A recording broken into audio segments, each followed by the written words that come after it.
Olá, pessoal! Iremos continuar nossa disciplina com um tópico sobre embalagens de alimentos e a importância das embalagens para todo o setor. Bom, inicialmente eu trago algumas definições. Uma delas é da Anvisa, que diz que a embalagem é um recipiente destinado a garantir conservação, transporte e manuseio de alimentos. Outra definição mais completa, e que eu até prefiro, ela diz que a embalagem é a barreira física de proteção do produto contra o contato direto com o ambiente, evitando contaminação, manuseio inadequado, falta de higiene e perda das características próprias do produto. Porém, existe uma terceira definição que eu também gosto, que é do setor de marketing. Lembrando que a embalagem, ela não vai apenas conter o alimento, ela vai vender o seu alimento. Tá? Então, a embalagem, ela tem que vender o que protege e proteger o que vende. É arte, ciência e técnica de acondicionar o produto, que ele seja transportado, vendido e consumido. Então, ela é muito mais do que simplesmente o material que nós descartamos. Ela tem uma importância muito grande no setor. Aqui eu trouxe algumas imagens para a gente falar um pouco sobre o histórico das embalagens. Primeiro, a gente tem as embalagens de primeira geração, que são as embalagens naturais. As cascas, as películas dos alimentos, tá? Elas formam uma barreira física protegendo o conteúdo interno do alimento às intempéries e aos fatores externos que podem causar deterioração, entre eles oxigênio, micro-organismos, entre outros que podem causar deterioração. Na segunda geração, nós temos as embalagens já feitas pelo homem para processo de conservação, como jarros de cerâmica, de barro, entre outros. Os assírios eles tiveram uma grande importância no processo de desenvolvimento de embalagens, pois eles trabalharam bastante com embalagens até hoje utilizadas, que são as embalagens de vidro. Enquanto, por volta de 1830, nós tivemos um grande desenvolvimento das técnicas de enlatamento, tá? Então, aquele processo que a gente viu na aula de conservação de alimentos por apertização, por exemplo, e outros métodos de tratamento térmico, eles não teriam uma grande efetividade se você não tiver uma embalagem adequada, como por exemplo as latas, para manter essa conservação, tá? A gente vai falar sobre produtos metálicos na próxima aula. Já em 1956, a gente tem o advento, né, e a maior utilização de alumínio em latas, por exemplo, de cerveja, que hoje também são utilizados em outros tipos de bebida. Na Segunda Guerra, nós temos desenvolvimento e o uso maior de outras substâncias para fabricação de embalagens para alimentos, como papel e papelão, que são as embalagens celulósicas, iremos falar também, e também plástico. Plástico, excelente produto para moldar, tá? Muito chamativo, porém a gente tem a questão ambiental, né? A solução, alternativas, mas nós iremos ver um pouco mais à frente.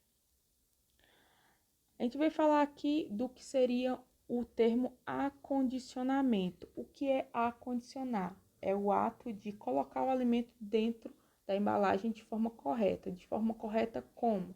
De forma correta na embalagem adequada, a embalagem que não vai reagir com o alimento, a não ser que seja a sua intenção, tá? A gente falaremos disso na próxima aula, que seriam as embalagens ativas, tá? E nós temos também que esses alimentos, eles compõem, essas embalagens, elas compõem um setor que dentro do setor produtivo, ele tem que estar extremamente coordenado com todo o resto da fábrica. Não existe um setor de embalagem que não converse com outros setores, principalmente o setor de processamento, tá? Porque você vai escolher que embalagem utilizar dependendo do tipo de alimento, do tempo de conservação, das características do alimento, do tipo de ambiente que você vai armazenar, entre outros. Lembrar também que a disposição dos alimentos em embalagens primárias e secundárias é importante, o modo como ela vai ser acondicionado, vai ser colocado dentro da embalagem. E essas embalagens, elas são importantes durante transporte, distribuição e venda.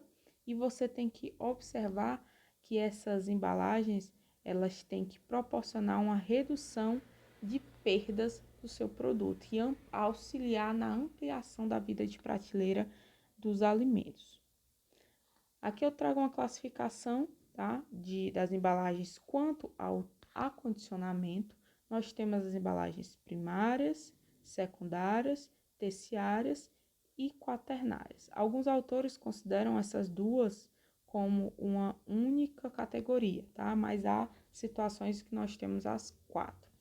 O que seria a embalagem primária? Seria aquela embalagem que está em contato direto com o alimento. E assim vai. A embalagem primária, a primária está dentro de outra embalagem, que seria a secundária, que geralmente é a que chega até o consumidor, e elas são acondicionadas para facilitar o transporte, todas juntas dentro de uma outra embalagem, que geralmente são caixas, tá? E essas são as consideradas embalagens terciárias, tá? Se essas embalagens terciárias que contêm a secundária e primária, elas, ou até uma embalagem secundária não tem uma terciária, e elas forem colocadas em estrados ou em blocos plásticos para facilitar o deslocamento desses lotes dentro da fábrica ou para colocar dentro do meio de transporte, nós temos o que chamamos de embalagens de transporte, que ela tem aquela única função de mover e de facilitar o transporte das embalagens primária, secundária e talvez de uma terciária.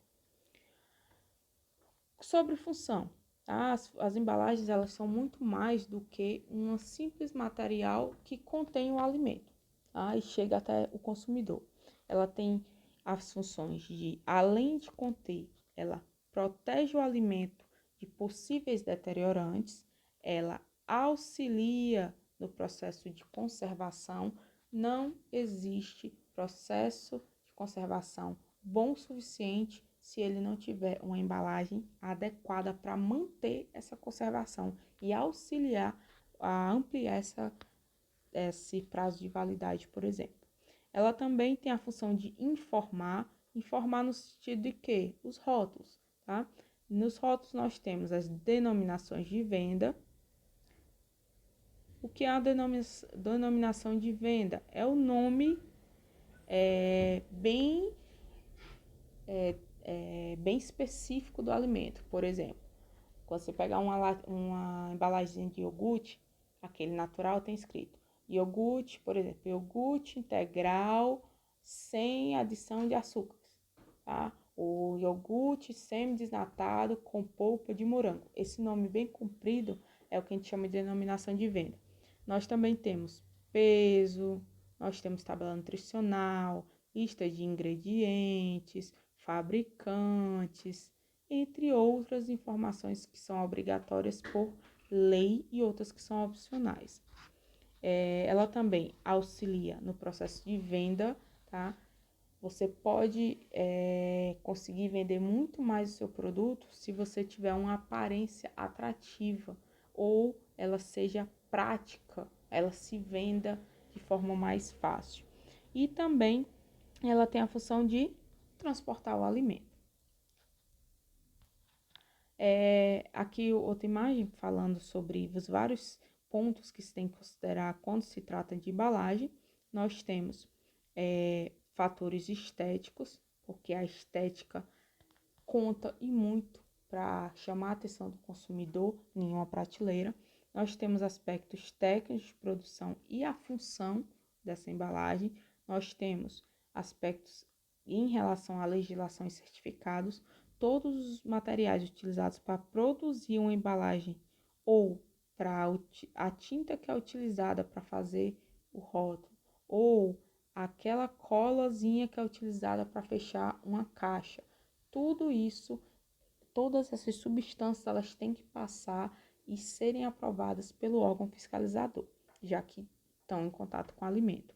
Também considerar aspectos ambientais que estão em alta e proporcionam tanto ganho ambiental de forma global, como também chama mais a atenção do seu consumidor para empresas que têm esse viés e essa preocupação com o ambiente. E nós também temos os aspectos mercadológicos. Requisitos básicos das embalagens em geral. Elas têm que não serem tóxicas. Também elas têm que ter boa aparência, facilidade de estocagem, transporte e abertura, serem resistentes, o mais baixo custo possível, não permitir migração de substância ou passagem de umidade, ar e luz, se não for a sua intenção, tá? Na parte de permitir migração de substâncias. Nós vamos ver que existe uma exceção, que é uma tecnologia mais recente, das últimas décadas.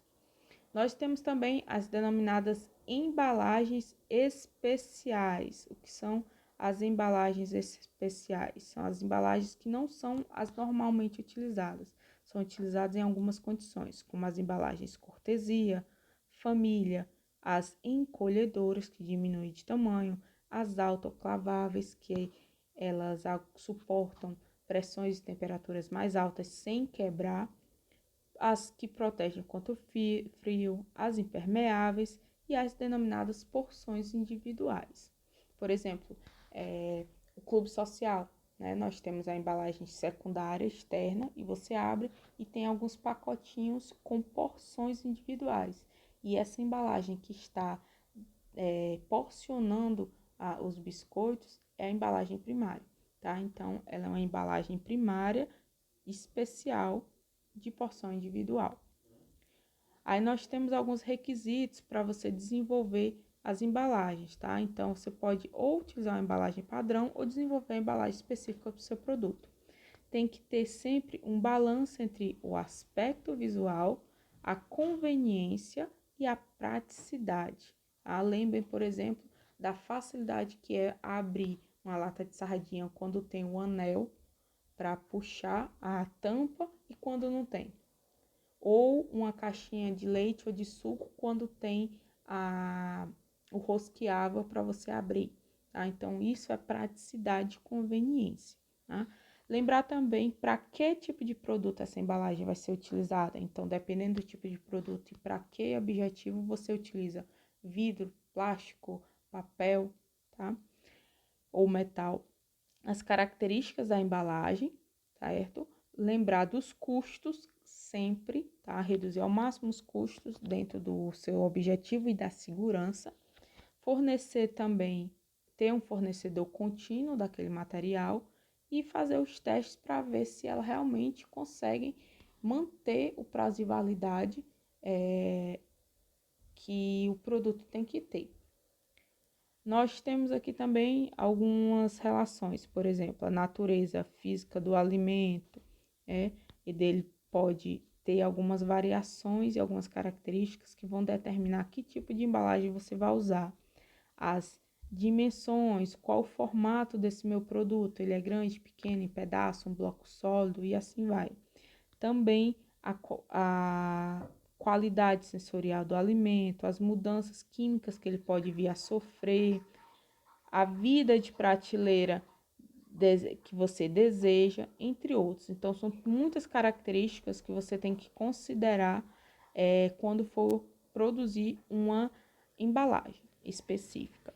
Também considerar os fatores relacionados ao seu consumidor, tá? Como a qualidade que ele espera, as informações que são necessárias, tá? Sobre o uso, aspectos legais e a marca, conveniência, aspectos de saúde, de disponibilidade para você ter durante todo o ano, segurança, ambiente e variedade. Então, são muitos pontos que você tem que considerar.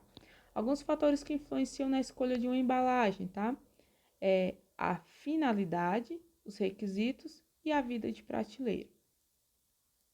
Pontos que têm que serem considerados como influenciadores na escolha da embalagem.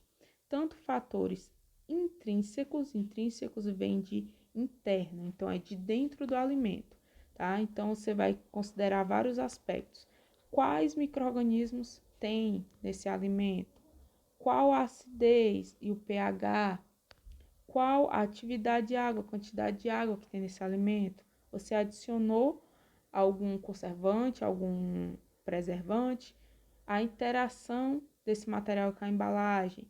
Tem muito ou pouco oxigênio dentro. Lembrando que o oxigênio é uma substância oxidante, muito ruim quando está em grande quantidade em alimentos muito gordurosos, que vão rancificar, e também em alimentos com muita cor, tá? Então, ele é uma substância que ela acaba se interagir, certo? Nas proporções corretas, deteriorando a cor de alguns alimentos muito coloridos. E já os fatores também, considerar fatores externos ao alimento, do ambiente, como temperatura, tá? Durante a estocagem e a distribuição do produto, por isso, muito cuidado nos parâmetros durante transporte, estocagem e distribuição no ponto de venda do seu produto.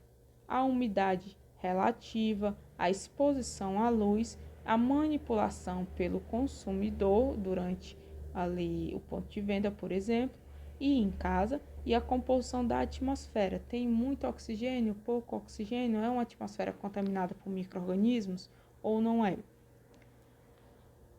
Aqui alguns exemplos de embalagem. Nós iremos ver, nós temos embalagens plásticas, de papel, embalagens de alumínio, e nós iremos ver com mais detalhes na próxima aula. Trouxe aqui alguns pontos em relação ao mercado. Sempre unir, não é um ponto que exclui o outro. Embalagens que sejam comunicativas, criativas, seguras e que sejam fáceis para serem manuseadas. Uma embalagem muito escorregadia ou que ela não seja anatomicamente a melhor opção para o consumidor segurar ou manusear enquanto está abrindo, ela perde alguns pontos com o seu consumidor. E para a gente finalizar, a produção, tá, dos principais grupos de substâncias que são utilizados como embalagens de alimentos. Nós temos embalagens de metal, tá? Se usa madeira, por exemplo, em alguns estrados, apesar de que a madeira ela não é recomendada para o setor de alimentos, tá? Assim, para contato direto com o alimento, devido a ela ser bastante porosa e causa dificuldade de higienização e também pode ser um ponto de proliferação de alimentos. Vidro, excelente, mas tem seus poréns, no caso, as suas desvantagens, iremos falar na próxima aula. Plástico, papel, papelão e papel cartão, tá? Então, nós temos o plástico, o papel, o papelão e os metais como as substâncias mais produzidas. Então, aqui também traz alguns dados, tá? Falando sobre percentuais de valores de produção, tá? De vidro, metal, têxteis, que às vezes são utilizados para enfeitar uma embalagem secundária de um produto artesanal, digamos assim, papel, madeira, os celulósicos e os plásticos e também papel ondulado, tá? Nós iremos ver esses tipos de materiais na próxima aula. Façam os exercícios e participam de fórum, mande suas dúvidas. Até a próxima aula.